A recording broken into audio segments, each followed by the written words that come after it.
Good morning po sa lahat. Araw po ng Biyernes ngayon. Medyo okay naman ang panahon sa palagay ko.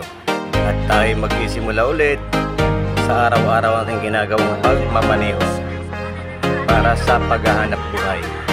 Galing po tayo ng Taytay Rizal, papunta tayo ng Balagtas, Bulacan. Bali, andito po tayo ngayon sa NLEX. Kasalukuyang babaybayin po natin yung binaha dito po sa lugar ng Valenzuela nung mismong araw ng Miyerkules, kasagsagan ng bagyong Karina.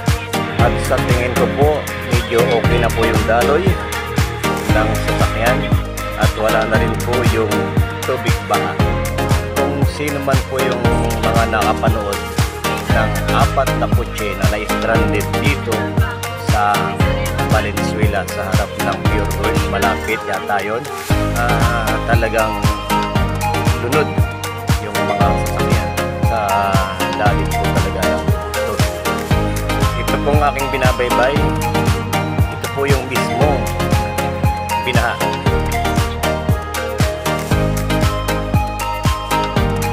Ito po yung eksaktong lugar kung saan may mga